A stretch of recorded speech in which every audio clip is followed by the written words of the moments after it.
Hi, good morning guys, and welcome to P.E.H YouTube channel. It's a beautiful day today, glorious actually. I'm just going to be heading off tomorrow on a little journey to explore an island and to try and find, I've been told, some amazing crystals. I've been on this island many times before in the past, and one of my favourite crystal dealers, who was one of the old school, the ones who really started off, the ones who people like Judy Hall went to and asked about certain crystals and their powers and what they do within the crystal. And he was a very extraordinary guy, and what he didn't know about crystals, well, and the little time that I spent with him, he kind of blew me away by his understanding of crystals. I wasn't really going to talk about this, but I'm going to tell you one of the stories as a memory of his life path with crystals and his love of crystals. He once shared a story with me that a group of spiritual ladies came into the shop, and they were so very, very excited, and they wanted to show him something and place it in his hand, and they asked him if he would close his eyes. And obviously excited as he was, because he loves crystals, and there's so many crystals out there that we don't know about, even if you're been an expert for 50 years. And so these ladies placed the crystals in his hand with a big smile on the face, and he held it in his hand, and all of a sudden he told me that it felt like his hand had turned to stone and death. All his hand was just, it felt like his hand was dying, and all of a sudden he dropped it and says, "Oh my goodness, what on earth is that?" And these spiritual ladies had told him that they'd been to Auschwitz and picked a stone from there, and they were going to work on the stone and bless it and all of these things. And he said, something should be left alone. And it's quite interesting to me, that story, because it's relevant to energy. And a lot of you have been asking me this question over and over again: can crystals hold bad energy? And I've always said that for many years, I've never actually touched a crystal that I felt had bad energy. Never. And that story pointed out to me that things can hold bad energy. And thus this stone had a very negative energy within it. So we are, in truth, learning every day. And the only way we learn is by our experiences. So I never held the stone from Auschwitz, so I don't know. It was his truth.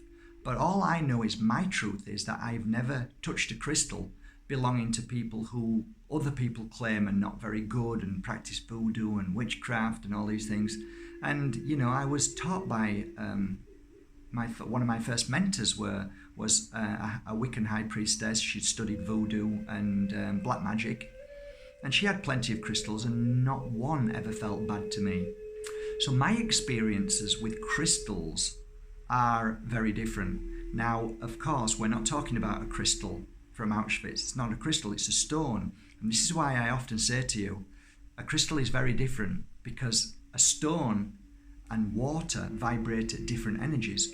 So I believe a stone vibrates at a very different energy level than water. Water easily absorbs energy of memory and all of this, and love, and a very high and a very powerful energy to me. And thus, in between, there's your crystal, and that vibrates at a very beautiful in between the stone and the water. So it's very unique. But I don't know why I told you this story, but I wanted to share it with you because it was one of his stories that he always wanted to, share with me and tell me about this stone, and how he actually felt his arm was dying and he had to let it go, which is amazing, really, right? When I was a child, I remember going to Auschwitz with my father, because my father was in the Second World War and he wanted to, relive the camp, because he escaped from 3 camps, German camps. And I always remember when we got there, I can't I was only a young boy, but all I can tell you was it was so quiet. I looked at, there was no birds in the sky. It was dead. It was eerie feeling. Now, I didn't know why I was there. I didn't know anything about, my dad didn't explain to me what it was all about. All I knew is that it just felt really awful. So there are, and I will kind of clarify this with you before we go.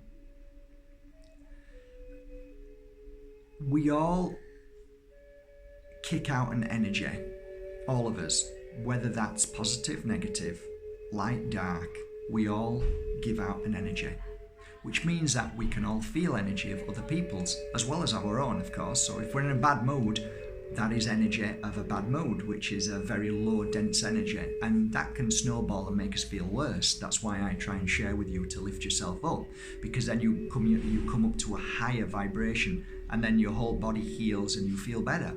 So it's so important that we work on ourselves to heal ourselves, to make ourselves feel good and positive. And the only way you can do that is work on you, rather than put yourself to the side and help everybody else. That is a wonderful thing, but it doesn't always fix the root cause of who you are and what you need to do. And that's kind of like taking responsibility for yourself and your life path and your journey and why you're here, and me too. I've done it for years. I've give and loved people and shared, but that doesn't fix you. It's a quick fix. It makes you feel better then, but then you're on to the next person that you want to share and give to and help. And I kind of believe, right, the bigger picture to me is I believe that's part of the journey. We come here to learn to give, but we also come here to learn to receive. And receiving doesn't mean just a gift, it means giving to yourself. So we all strive to be happier, stronger, and we all want to know why we're here and how to find happiness, right? That's ultimately, I think, why we think we're here. We think we're here for that. The bigger picture is we're here to experience everything, good and bad, happy, sad. So we need to find the balance in that. Once we realize that we're here for all of those things, we can then incorporate it into our journey. And this is why I share this message with you today. We have to bring the balance of giving, receiving. We have to bring the balance of experiencing and finding out and figuring out what that experience was about and why we experienced it, and did we do our best, kind of thing. That's my simple explanation to life. Did I do my best in that encounter? Did I have the happiest moment then? Did I face my most challenging moment, and how did I do? At this moment in time now, guys, I don't really believe that there is a right and wrong of what we've done. I just think it's an experience. So whether you think you've done something wrong, I think that's still an experience that you needed to go through. So I'm coming more to the simplistic terms that there is no right and wrong, whether you did good or bad, or whether you will measure yourself when you move to the spirit world of whether it was good or bad. I just think, did I feel that? God, that was an awful feeling that I went through. Yes, I felt it. Done. It's gone. So you've experienced that. So we must clear away this thought of, as a lot of religions say, when you've done wrong, you've got to go into a little wooden box and say you're sorry. I don't think that's what it is. It's not about saying sorry as such, even though I often say to you, it's nice to say sorry. I think that's just part of our journey. I think we should experience things and accept what we did as part of the journey and not beat ourselves up about it.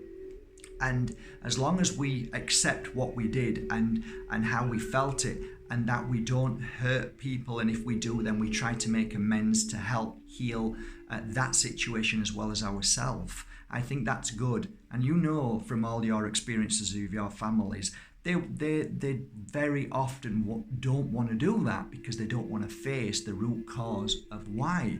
See, when you want to fix something and heal yourself from a jerk reaction or a trigger that makes you upset, when you want to fix and heal it, it means that you want to grow from it and understand it and fix the root cause. But most people turn away and reject it and don't look at it anymore until it happens again, and then they do the same thing again. They turn their eye, they don't want to look at it. And I think what we're doing as a family on on this YouTube channel is we're trying to grow ourselves to a place where, you know what, I am a pain in the ass. I know I am, but then what do we do with that? Why am I a pain in the ass? Why is this happening? Why do I always do that? And that's when we really get to heal that root cause of what could have been our brother, sister, mum, dad, grandma, granddad, or a past life that we're trying to heal and strengthen and break the mold of and become stronger than. So I'm coming to a point in my life right now where I've never healed as much in my life. I've never accepted love as much as I have in my life right now. I'm looking at myself and saying, you know, I am a good person. I should love myself more. And the more I'm doing that, the less I am having to feel as if I have to go out and do things to make myself feel as if I am a good person. Do you see what I mean? So I think it is lovely to give and share, and I'm going to do this at the end of this video. I'm going to offer a few crystals to you guys as a gift, but I'm doing that because I want the balance right. I want to give, but I also want to receive, and I also want to acknowledge that I am becoming stronger and happier, and I am facing my what we call demons, our little demons, and I want to try and conquer them. I want to fix the root cause to that, and that's what we're doing daily. We can never fix a root cause if we ignore it, if we push it aside. I don't think it's ever going to go away. That's my humble opinion. Even if you get older, you know, you might become more, you might become less energetic to be able to see those things as much, but they're still there. So I don't think age will ever heal your root cause. I think we have to face them. And you know, once you start facing your root cause and start looking at yourself and start allowing yourself to, you know, accept things and as they are and how you feel, and oh, I don't really like the way I feel today, oh, I don't like this about myself, and you're still smiling and you're saying, you know what, maybe, okay, I don't like myself, but let's figure out why and let's see what we can do. That to me is so important. That to me is the key to healing your beautiful life and becoming happier day by day. I think a lot of us are really sad because we hold on to the burden of what we think we can't ever heal from, that we feel that this is a burden that we have to carry for the rest of our life, and it goes into our shoulders and in our back and in our mind and in our stomach, and then we feel ill and we start eating junk food and we start just not bothering about ourselves and we kind of just let ourselves go. Well, today, if you feel like that, make a change today. Start eating healthy, start looking after yourself, start facing your truth, start telling yourself how beautiful you are, and start to work on yourself and stop helping everybody else today and start helping yourself. That's what I'm going to do today. Okay, I've babbled on for long enough. I'm just going to leave you on one point, guys. A lot of messages last night. Physical issues with your body, which is the best crystal. So I'm just going to tell you, this is from my website. It's called, can you see it? Yeah, that's called Sleeping Beauty. It's turquoise, and this is turquoise too from my website. Okay, so these are what I work on. They're great for two things: physical pain, any physical pain in your body, and they're fantastic for grief. If you've lost somebody to the spirit world, they've gone home and you're finding it very difficult to ease your pain, they actually dispel or get rid of the grief quicker. I mean, you don't ever get rid of it completely. There's always the memory there, but it helps heal you from the almost like stabbing pain from day to day. Physical pain, they're fantastic for that. Don't know why, but they seem to shoot straight at the place. I've got stories about. I'll just share one with you. I know it's going to be a long video, but I remember the day I was doing a very beautiful circle, and it was in a hotel, and I'd laid a few crystals down which I'd worked upon, and anyway, everybody came in. There were 60 or 70 people that were all now sat in the circle, and one lady came in, and I don't know why, this is what happens. I quickly picked up a crystal, and it was like this, but it was one of these, Sleeping Beauty, and I put it over her, and she went, oh, thank you, and I went, it's my pleasure, and she went to sit down, and she sat down, and as I was doing the ritual, going round, placing my hand on everybody's head and giving them healing, I heard the lady go, oh, And I turned, and something had happened. I didn't know what, but it was okay. I carried on. When I'd finished at the end, the lady came up to me and she said, "Mark, look at my crystal." And her crystal had shattered in like 5 pieces, and it basically was on here, and it just shattered. And she said, "What happened there?" And I said, "I don't know, I have no idea." And she said, "But I have been feeling, a little bit, something's not quite right here." And I said, "Well, it's always good to just have a checkup, just to make sure that everything's okay." Anyway, a few months later, I don't know how long, but anyway, this same lady came back and she said, "I want to share the story with you, Mark." She said, "Do you remember the night that my crystal broke?" And I said, yeah, I think so. She said, "The following day I went to the hospital and I had an x-ray, and I had a little tumour in here, and she had it removed and it was fine." And they told her that the fact that she came so soon that they could cut it out and clear it and blah, blah, blah. So she was very thankful. I find that really interesting because this has happened a few times. So that's why I believe turquoise is brilliant, because it targets illness and blasts it. That was just a story of not actually, healing of the issue, but at least it went to a place where it needed to be. So a lot of other stories that I have with turquoise is that people feel relieved, or they feel like, "Oh, I suddenly get a pain somewhere." And I said, focus on that, because that's where there may be like something that needs to be healed. So I do believe that turquoise is a healing stone. It targets the issue one way or another. You're being told where it is, and don't think, "Oh my God, I don't want to buy a crystal turquoise because it's gonna show the cancer." No, that's not what this is about. Don't get that in your head. It just shows that it's helping us see any kind of build-up of energy that needs to be cleared, and I do believe turquoise does that. So I hope that answers your question today. I'm wishing you a lovely day.